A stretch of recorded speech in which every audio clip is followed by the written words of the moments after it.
데살로니가전서 4장 13절부터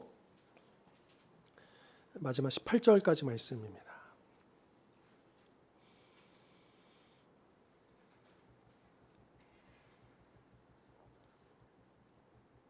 (4장) 13절로 18절까지 말씀 이제 한 절씩 저와 함께 교독하시겠습니다.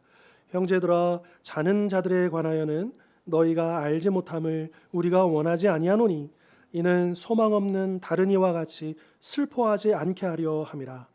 우리가 예수께서 죽으셨다가 다시 살아나심을 믿을진대 이와 같이 예수 안에서 자는 자들도 하나님이 그와 함께 데리고 오시리라.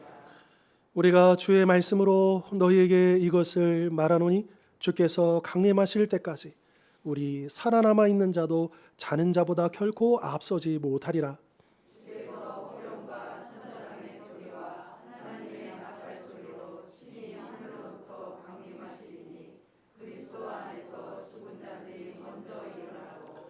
그 외에 우리 살아남은 자들도 그들과 함께 구름 속으로 끌어올려 공중에서 주를 영접하게 하시리니 그리하여 우리가 항상 주와 함께 있으리라.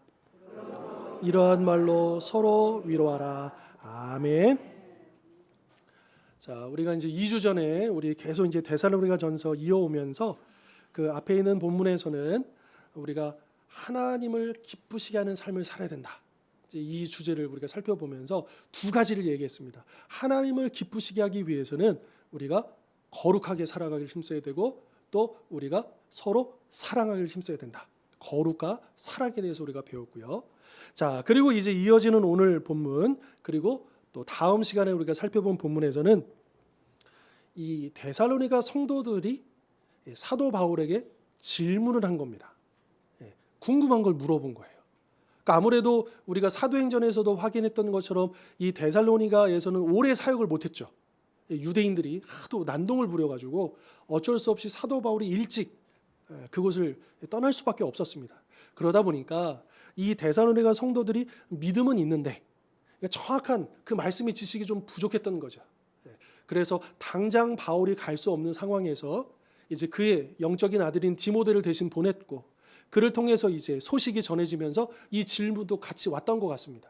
그래서 13절에 보시면 형제들아 자는 자들에 관하여는, 그러니까 모모에 관하여는, 모모에 대하여는, 또 5장 1절도 보십시오.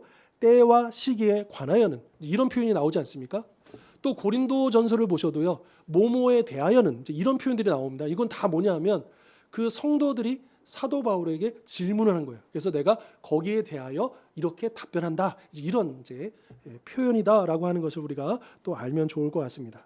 그래서 오늘 본문은 그 죽음에 관련해서, 우리 믿는 자들의 죽음에 관련해서, 또 다음 시간에는 심판에 관련해서 사도 바울이 어떤 것이 진리인가를 정확하게 말해주고 있다라고 하는 것이죠.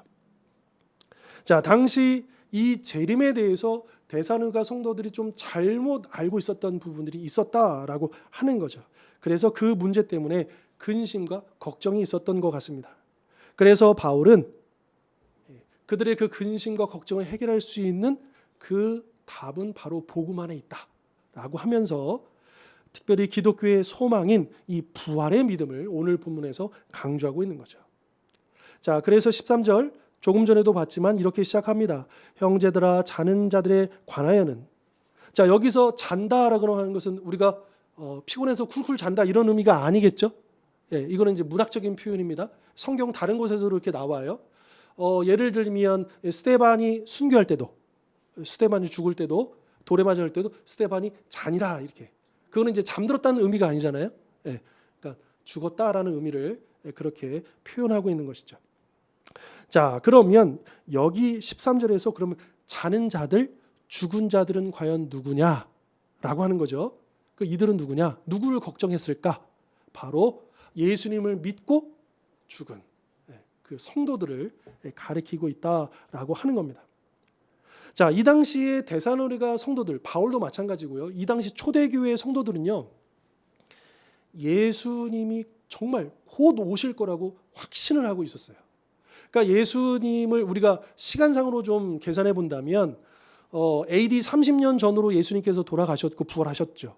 그리고 이 데살로니가 전서가 쓰여진 시기가 50년 전후입니다.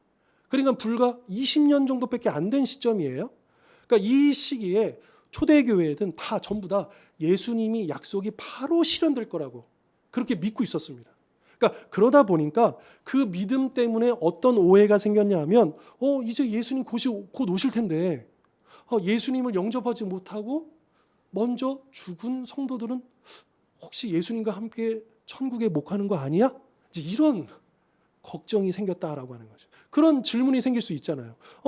예수님 오시기도 전에 분명히 우리가 살아있을 때 예수님 오실 건데 예수님이 오셨는데 이미 죽은 사람들은 어떻게 되지? 라고 하는 그런 질문과 걱정이 이들 가운데 있었다라고 하는 거죠. 그래서 사도 바울은 자는 자들에 관하여는 너희가 알지 못함을 원하지 아니하노라. 부정, 이중 부정이죠. 이건 강한 긍정입니다. 그러니까 너희들이 이 자는 자들, 즉 재림 전에 죽은 성도들에 관하여 여러분들이 반드시 알기를 원합니다. 알아야 합니다. 이렇게 사도 바울이 이야기하고 있다라고 하는 거죠. 자, 그러면 왜 죽은 성도들에 관하여 반드시 알아야 했을까?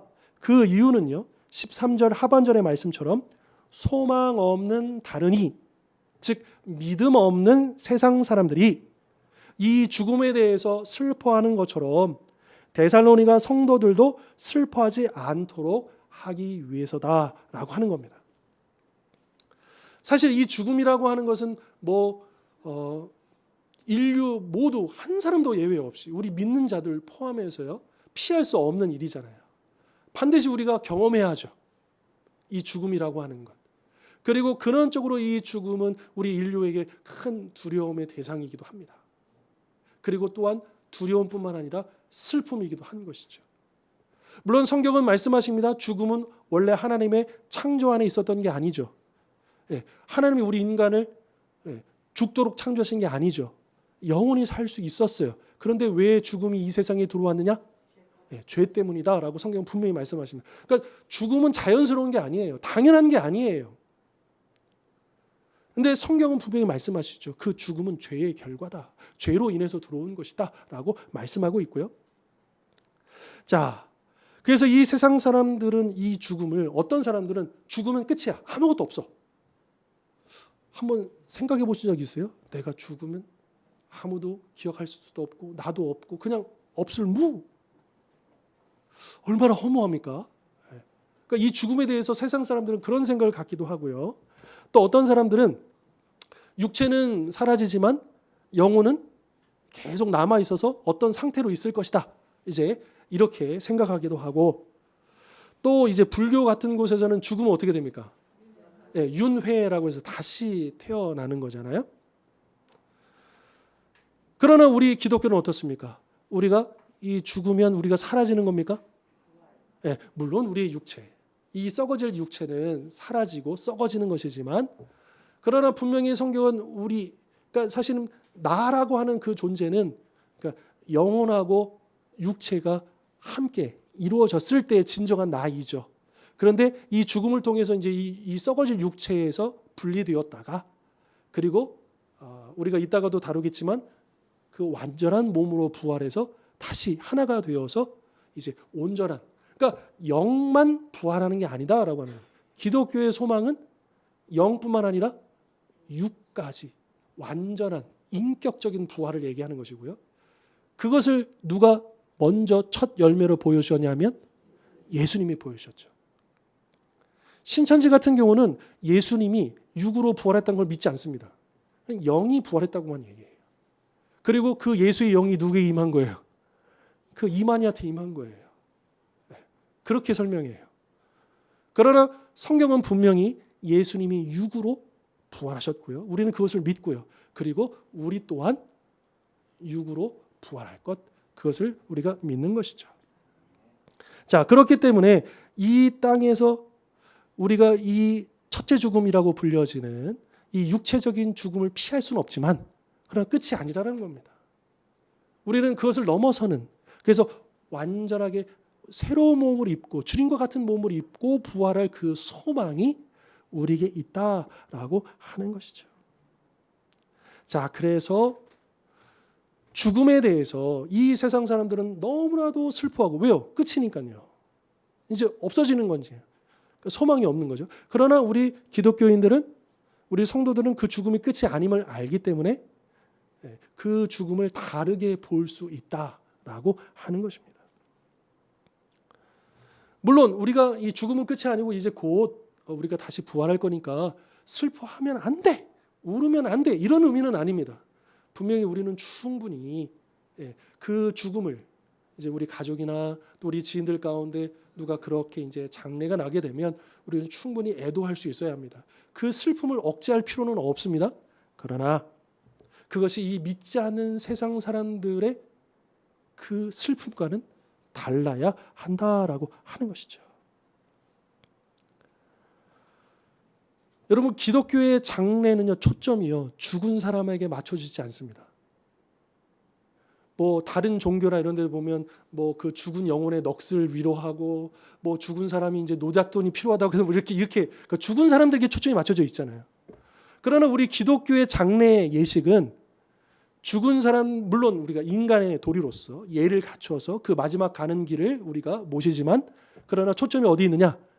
유가족들에게 있어요. 가족들에게. 그래서 그 죽음을 통해서 이것이 끝이 아니고 우리에게 어떤 소망이 있는지를 강조하면서 그 장례의 설교의 초점도요, 그 가족들에게 있는 거예요.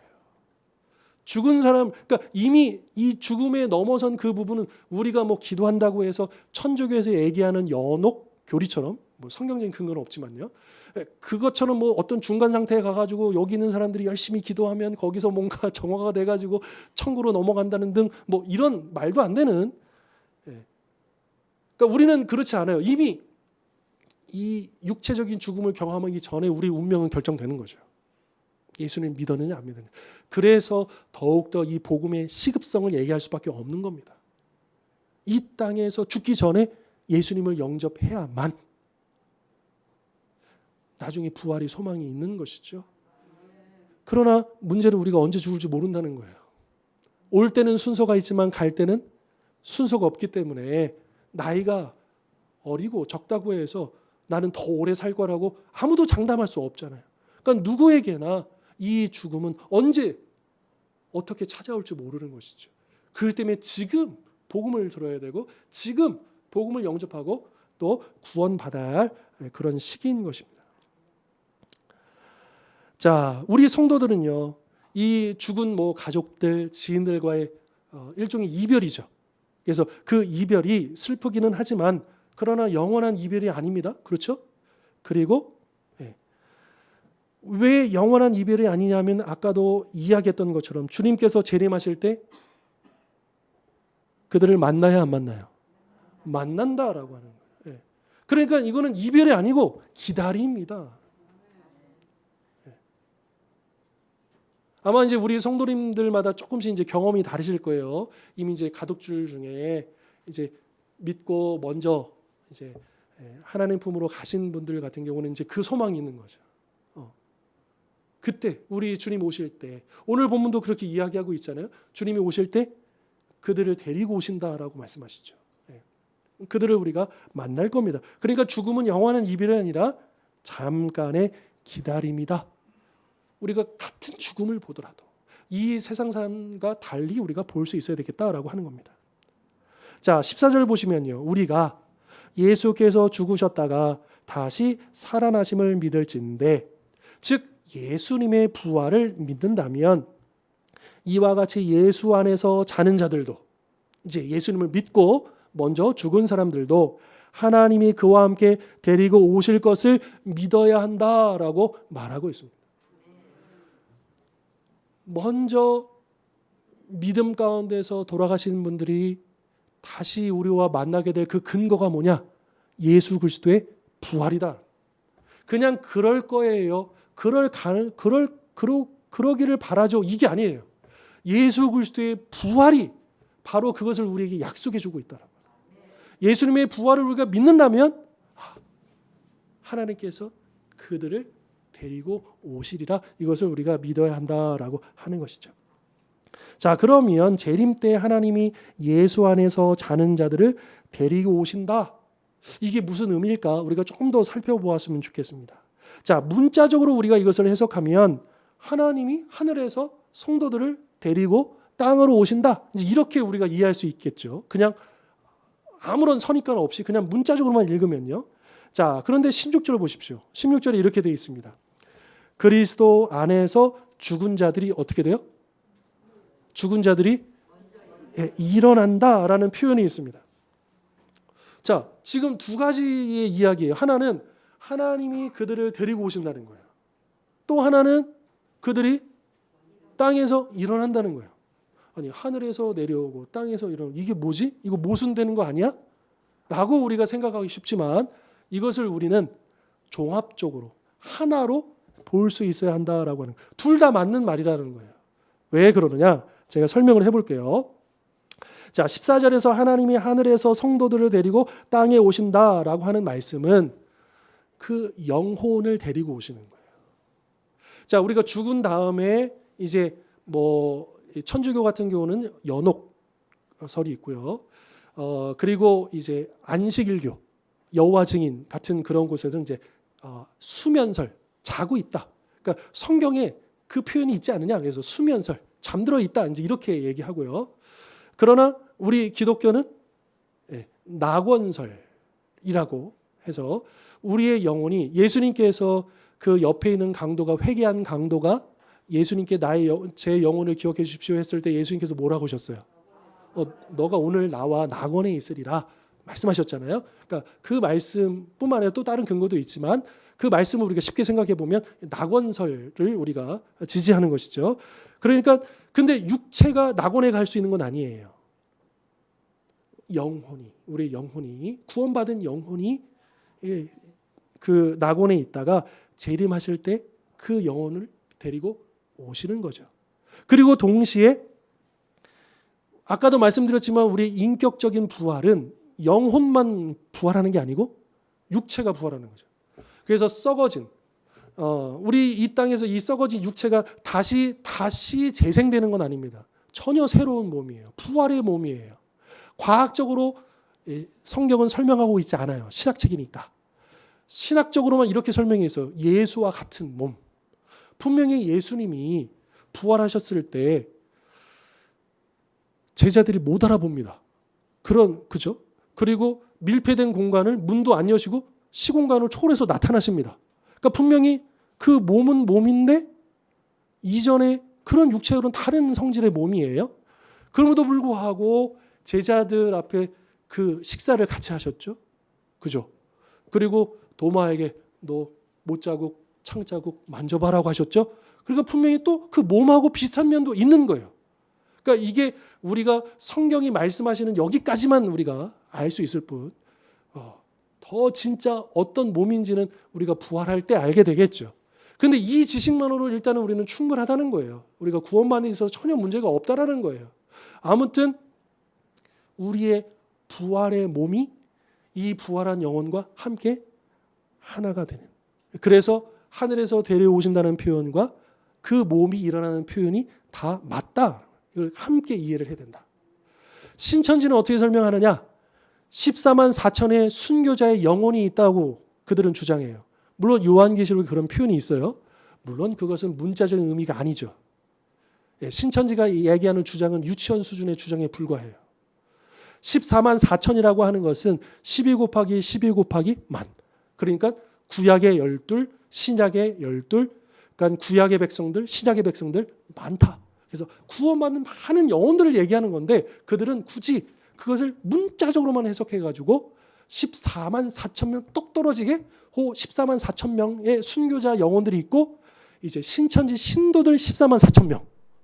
그러니까 그 순교자의 영혼이 그 신도들에게 딱 임하면 그게 부활이다. 자기들만 부활받는 돼 있죠. 그러면 신천지 지금 큰일 났어요. 왜요? 14만 4천 명이 넘어섰거든요. 그러니까 뭐 하느냐? 시험 봐요. 14만 4천을 골라내기 위해서. 그래서 예전에는 14만 4천 명을 강조했는데 14만 4천 명이 넘쳐 흐르니까 교리를 바꿨어요. 제사장 같은 14만 4천이다. 이렇게 바꿨어요. 그래서 제사장 같은 14만 4천 명이 들어가면 시험 봐야 돼. 그래서 체육관에 모여가지고요. 수백 명, 수천 명이 무릎 꿇고 앉아서 시험 풀어요. 참 웃기죠. 그리고 이만희 같은 경우도 요즘에 총회장 지시사항이 내려왔어요. 뭐가 내려왔느냐? 지금까지는 이만희가 죽는다 안 죽는다? 안 죽는다라고 가르쳐왔잖아요. 근데 이제 90세가 다 된 이만희 이제 누가 봐도 죽잖아요. 그러니까 어떻게 되느냐? 이제 이 사람은 오래 살았다. 죽을 수도 있다. 죽는다. 그러나 육체가 죽는 것이지 영혼이 죽는 것이 아니다. 이렇게 교리를 바꿔서 지상으로 내려왔어요. 웃기죠? 신천지는요, 미친 사람들이 아니고 사기꾼들이에요. 알아요. 이만희는 자기가 메시아가 아니라는 걸 알아요. 사기치는 거예요. 그런 사람도 있을 수 있겠죠. 진짜 자기가 메시아라고 착각하고 막 이렇게 해가지고. 근데 이만희는 그런 사람이 아닙니다. 종교 사기꾼입니다. 이미 통일교회도 들어가 봤고 박태선의 전도관도 거쳤고 그래서 그 종교 사기를 당했던 사람이거든요. 그리고 자기가 그 사기를 당하면서 뭔가 하나를 잡고 나와서 저 과철에서 1980년대에 하나 종교 장사를 연 거예요. 근데 그게 히트를 친 거예요. 그래서 지금까지 온 거예요. 30년이 지나도록. 자, 아무튼 다시 돌아와서 여러분 우리 성경이 말씀하시는 그 영혼과 육체는 나예요. 그런데 신천지가 말하는 것은 순교자의 영혼하고 이거 어떻게 설명해야 될지 모르겠어요. 그럼 나의 육체라는 거야? 영혼이라는 거야? 그럼 어떻게 순교자의 영혼이 나랑 어떻게 결합이 될 것인가? 이게 정말 이해가 안 되죠. 그러니까 성경은요. 나라고 하는 존재를 영혼과 육으로 설명합니다. 그러나 안식일교 이런 데서는 그걸 영혼을 그 영혼과 육으로 돼 있다는 걸 인정하지 않아요. 그러니까 다른 거죠. 그러니까 기독교가 아닌 거예요. 우리 기독교는 성경에 근거해서 우리의 영혼과 육체를 우리 인간이라고 보고 그래서 죽음은 영혼과 육체의 분리인 거죠. 그랬다가 부활할 때 같이 그 영혼과 육체. 그러나 그 육체는 이전의 육체가 아니라 예수님과 같은 부활의 육체, 완벽한 육체다. 그리고 더 놀라운 것은 여기서 다루고 있지 않지만 믿지 않은 사람들도 그 육체가 부활한다. 요한복음에 나오면 의를 행하는 자는 생명의 부활로, 악을 행하는 자는 그 사망의 부활로, 심판의 부활로 나온다. 여기서 의를 행하다라고 하는 것은 뭔가 우리가 어떤 착한 일을 하다 그런 의미가 아니고 예수님을 믿어서 의롭게 되었다. 그런 의미거든요. 그러니까 예수님을 믿는 자들은 부활하는데 무엇을 위해서 부활해요? 영원한 생명을 얻기 위해서 부활하는 거예요. 육체가. 그런데 믿지 않은 사람들은 영원한 사망을 받기 위해서 부활하는 거예요. 그냥 영혼만 괴롭힘을 당하는 게 아니에요. 안타깝게도 구원받지 못한 그 영혼이 부활의 몸을 입고 영원토록 그 징계를 당하는 거죠. 그 심판은 영원한 심판입니다. 자, 정리해 보면요. 하늘에서 내려오는 영혼, 땅 속에 있다가 일어난 육체가 예수님 재림 때 하나가 되어서 썩지 않을 신령한 몸으로 부활한다. 이것이 성경이 말씀하시는 부활에 대한 개념인 것이죠. 자, 이렇게 주 안에서 이미 죽은 자들도 부활할 것이다. 이렇게 가르친 13절, 14절에 이어서 15절, 17절에서 바울은 보다 구체적으로 주의 재림 때 일어날 성도의 부활에 대해서 설명을 합니다. 그런데 바울이요, 이 가르침을요, 자기의 상상이나 자기가 만드는 이론 속에서 주장하는 게 아니에요. 15절 보실까요? 우리가 누구의 말씀으로요? 주의 말씀으로 이것을 말한다. 그러니까 사도 바울의 주장이 아니에요. 뭐 베드로나 다른 예수님의 12제자들의 주장이 아니에요. 이건 예수님의 가르침이라는 거예요. 사도 바울이 이 가르침을 어떻게 받았을까? 이 내용이 복음서에는 나오지 않아요. 그럼 우리가 합리적으로 생각했을 때 두 가지 경우일 수가 있었습니다. 하나는 예수님께서 이 12제자에게 이 내용에 대해서 가르쳐 주셨는데 이것을 사도 바울이 배웠을 수도 있고요. 또 한 가지, 저는 이 후자라고 보는데, 지지하는데, 사도 바울도 부활하신 예수님을 만났습니까? 안 만났습니까? 다메섹에서 만났잖아요. 그죠? 그리고 그가 고린도 후서에 보면 3층 천 이야기를 해요. 자기가 신비로운 어떤 영적인 체험에 대해서 이야기해요. 사도 바울도 예수님께 어떤 특별한 계시를 받은 게 있겠다라고 하는 거죠. 그래서 그가 이 내용을 알고 있다, 가르치고 있다라고 보는 거예요. 그러니까 사도 바울의 이 내용은 그냥 사도 바울의 상상이나 이론이 아니고 예수님의 가르침에 근거한, 주님의 말씀에 근거한 가르침이다라고 하는 겁니다.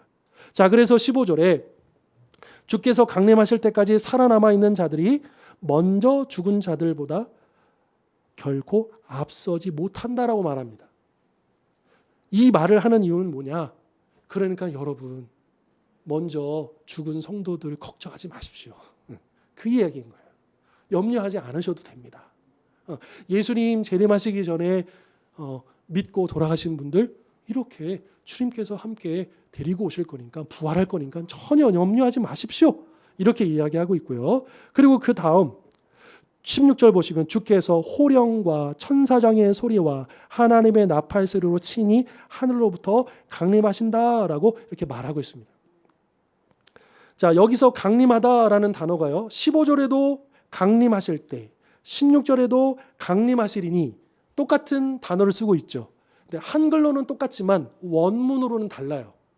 그러니까 헬라어로는 15절에 강림하시다하고 16절에 강림하시다가 다르다라고 하는 거예요. 15절에 강림하시다라고 하는 건 뭐냐면 이 단어가 어디에 쓰이냐면 로마 시대잖아요. 그러니까 로마 시대에 보면 황제들이요, 지역을 순찰하러 가요. 그러면 어느 도시, 어느 마을에 가겠죠. 예. 우리로 치면 우리 조선시대에 보면 왕이 행차하는 거예요. 예. 그러니까 그것을 얘기하는 거예요. 그러니까 황제가 자기 도시에 온다 얼마나 영광스럽겠어요. 그죠? 그래가지고 그 오는 황제를 맞아서 막 도열해가지고 막 환영하고 기뻐하고 감사하고 또 그 축제가 벌어지고, 그리고 황제는 거기에 딱 와가지고 기쁘게 받으면서 그 도시에 상을 주고, 이제 이런 이제 그림을 그려볼 수 있는 거죠. 바로 이러한 개념을 가지고 예수님이 재림하시다, 강림하시다를 설명하고 있는 거예요. 그러니까 예수님께서도 이 땅에 강림하실 때 우리 모든 믿는 백성들이 그 예수님을 환영하고 기뻐하고 찬송하고 영접하고, 그리고 우리 주님께서 우리 믿는 자들에게 영생을 주시는 그 장면을 그려보라. 그러니까 그 개념 자체, 주님이 강림하시는 그 개념 자체를 15절은 설명하고 있고요. 그리고 16절에 강림하다라고 하는 것은 위로부터 아래로 내려온다라는 그런 의미입니다. 이건 뭐냐 하면 예수님이 어떻게 강림하실 것인가를 묘사하고 있는 표현인 거죠. 예수님은 위로부터 아래로 오신다. 근데 여기서 강조점은 뭐냐? 예수님이 누구나 볼 수 있는 모습으로. 여러분, 그 옛날 저 학생 때 그런 거 있었어요. 우리 이제 같이 교회 다니는 친구들끼리, 야, 예수님이 재림하시면 만약에 저기 우리나라 말고 저기 뭐 중국이나 이런 데 하시면 안 보이잖아. 예수님 안 보이잖아. 예수님 오신지 어떻게 알아? 이제 우리 인간의 생각은 그럴 수 있잖아요. 그죠? 그런데 성경은 그걸 과학적으로 설명하진 않지만 성경은 분명히 뭐라고 하시나? 누구라도 볼 수 있게 임하신다. 모를 수가 없다라는 거예요. 그거를 지금 여기서 강조를 하고 있다라고 하는 거죠.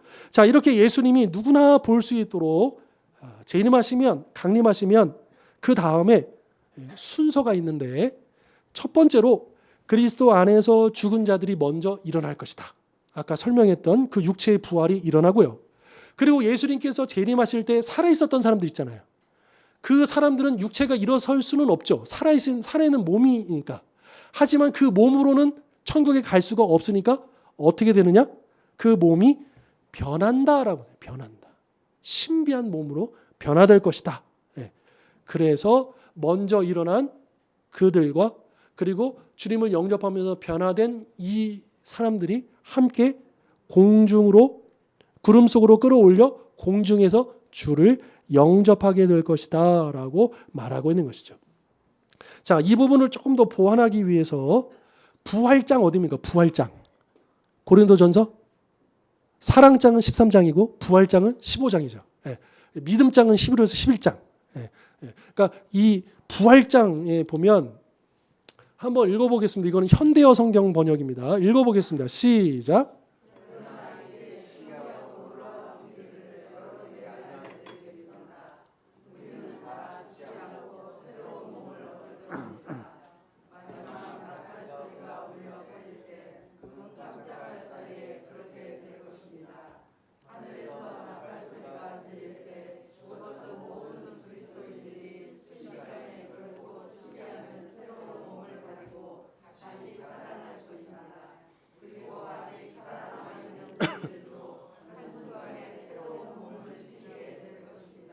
아멘. 자, 여기서도요 사도 바울이 두 개 얘기하잖아요. 먼저 죽은 자들이 다시 몸을 입고 일어날 것이고, 그리고 살아 있었던 그 사람들은 새로운 몸을 지니게 될 것이다. 예. 둘 다 방식의 차이는 있지만 새로운 완전한 몸으로 일어서고 또 변화된다라고 하는 거죠. 자, 한편 그러면 성도들이 휴거되어서 주님을 영접하는 장소가 어디냐? 구름 속이라고 이렇게 얘기를 합니다. 오늘 본문이요. 구름 속에서. 17절 보시면 구름 속에서 예수님을 영접한다는 거예요. 구름 속에서. 자, 그러면 여기서 말하는 구름이란 뭘까? 그러면 정말 우리가 저기 보고 있는 뭉게구름, 물방울의 결정체, 그 구름, 거기서 그 대기권에서 예수님을 영접한다는 그런 의미일까? 물론 문자적으로 그냥 아주 편하게 생각하면 그렇게 이해할 수도 있겠죠.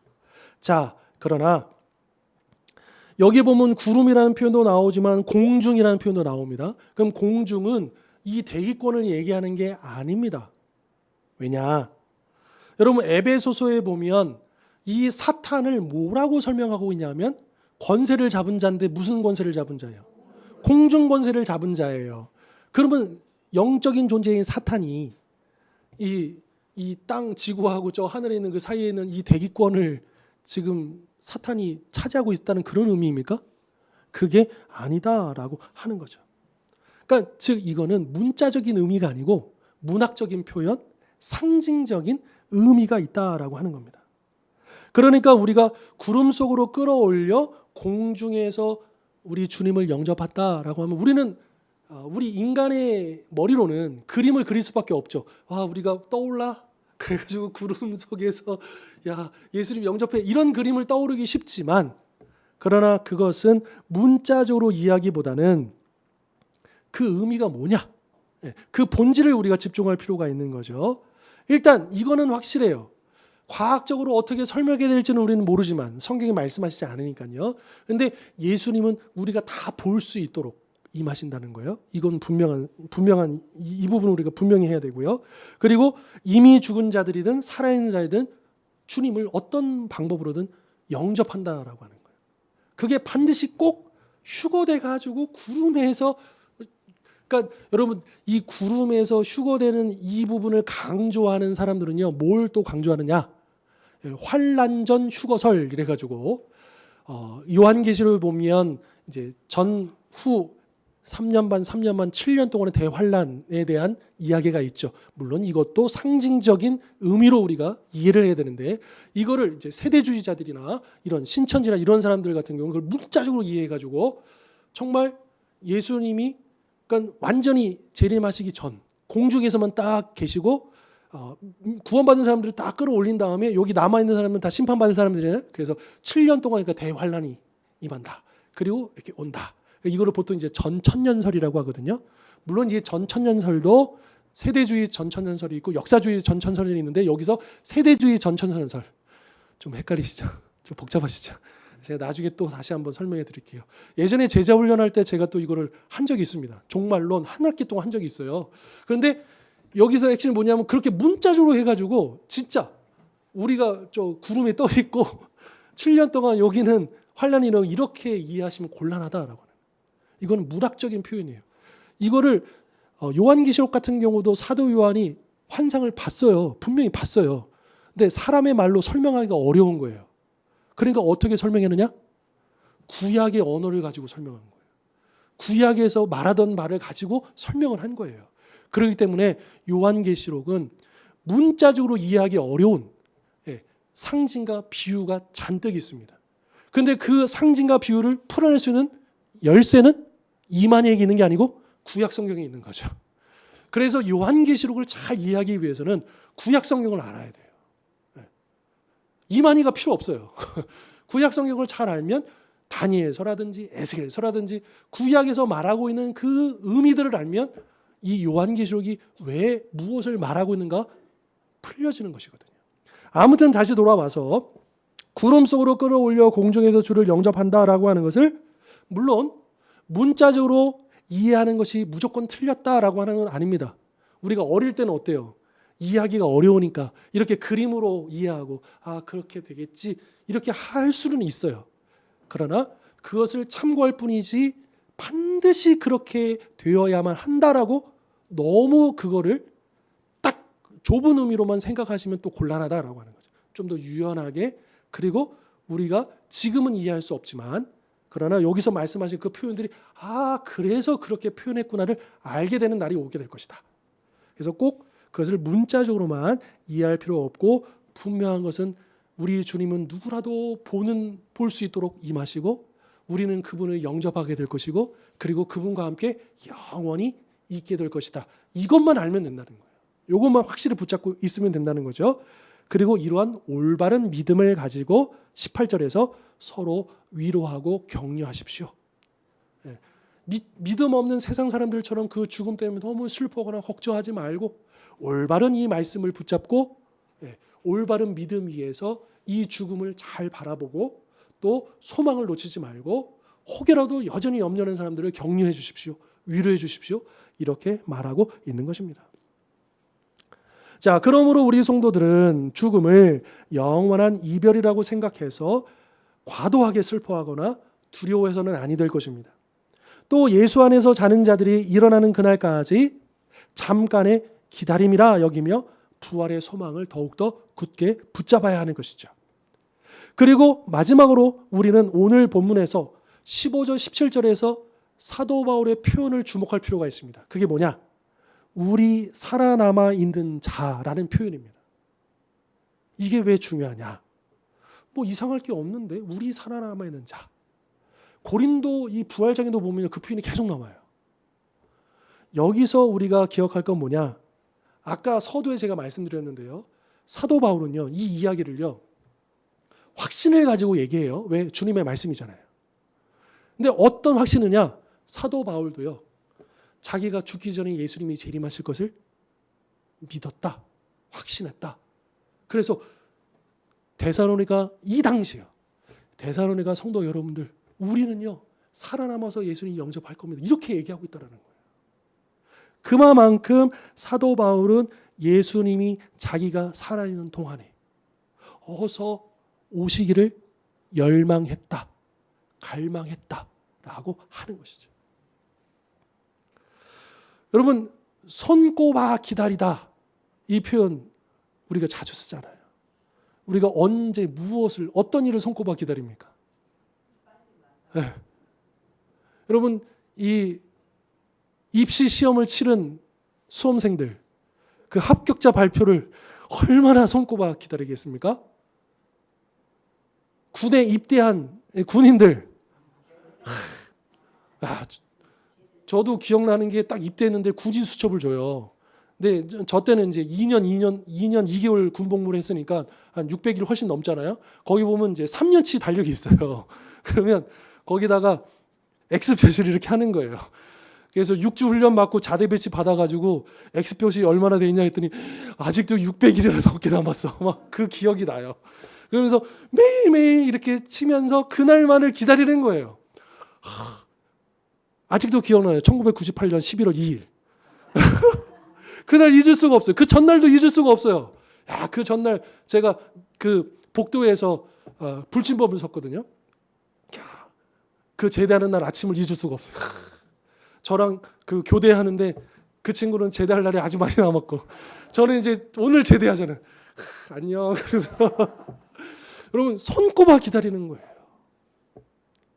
여러분, 그러면 우리가 예수님이 다시 오실 그날을 지금 우리가 그렇게 손꼽아 기다리고 있는가라고. 초대교회의 성도들은, 사도들은 어떻게 그렇게 능력이 많고 그런 일들을 경험하고 교회가 그럴 수 있었을까? 여러 가지 설명이 가능하겠지만 저는 그 설명 가운데 하나는 그들은 예수님의 재림을 손꼽아 기다렸기 때문이다라고 저는 말하고 싶어요. 그런 믿음을 가지고 살았기 때문에. 이제 내일이라도 곧, 아니 당장이라도 곧 예수님 오실 것이라는 믿음을 가지고 살았기 때문에. 여러분, 그들이 어떻게 살았겠습니까? 어떤 마음으로 살았겠습니까? 이 부분이 굉장히 중요하다라고 하는 것이죠.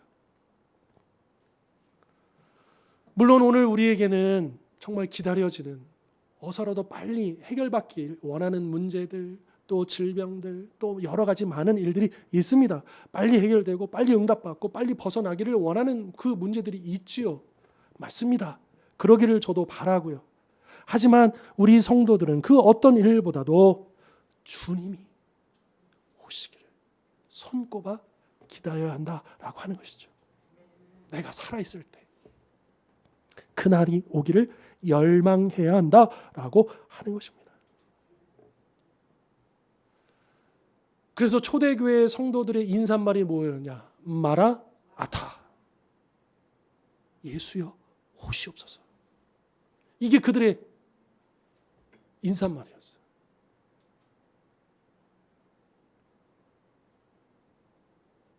제 예전에 그 제주도에서 같이 사역했던 이제 후배 목사님이 있었는데, 그 후배 목사님은 늘 이제 자기 지인들하고 통화할 때 여보세요, 우리 여보세요 이러잖아요.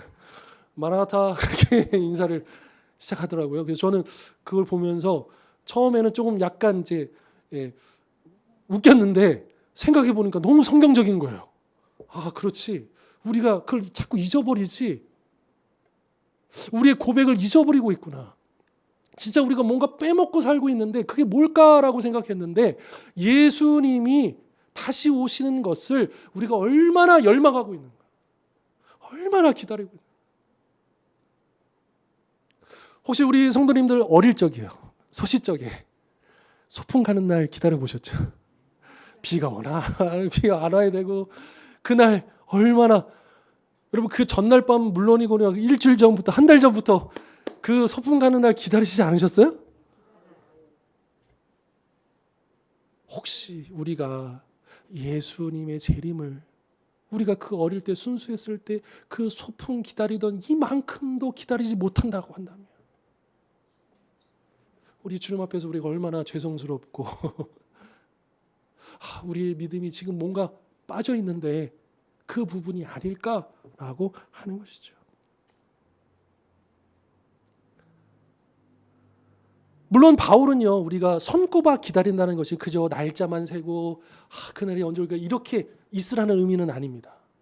이 손꼽아 기다리다라고 하는 것은요, 에베소서 5장, 이제 사도 바울이 썼던 에베소서 5장에 보면 손꼽아 기다리는 성도들을 향해서 뭐라고 얘기하냐면, 하나님을 본받아서 서로 사랑하십시오. 하나님의 자녀답게 거룩하게 살아가십시오. 이거 우리 지난 시간에 배웠잖아요. 하나님을 기쁘시게 하기 위해서 거룩과 사랑.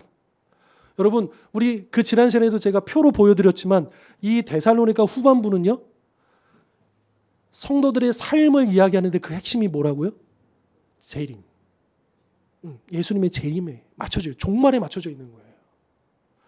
그러니까 예수님이 곧 오실 거라고 믿었기 때문에, 그래서 우리는 지금은 잘 때가 아니고 낮의 자녀와 같이 의의 병기로 우리를 드려야 합니다. 그날이 가까이 옴을 볼수록 우리는 더욱더 힘써서 모이고 하나님을 예배하고 하는 뜻대로 살아가야 합니다. 사도 바울이 그렇게 외칠 수 있었고, 또 그것이 와닿을 수 있었던 것은 사도 바울이든 초대교회 성도들, 주님이 진짜 오실 거라고 믿었기 때문이라는 거죠. 그 열망이 있었기 때문이라는 거죠. 그런데 오늘 우리가 깨어 있어야 합니다. 우리가 거룩하게 살아가야 합니다. 라고 하는 것을 그저 윤리적으로만 받아들이고, 그래, 이렇게 지나쳐 버리면 나도 모르게 우리를 점검해 보면 우리 안에 그 중요한 부분이 빠져 있는 것은 아닐까 점검을 해봐야 된다는 거예요.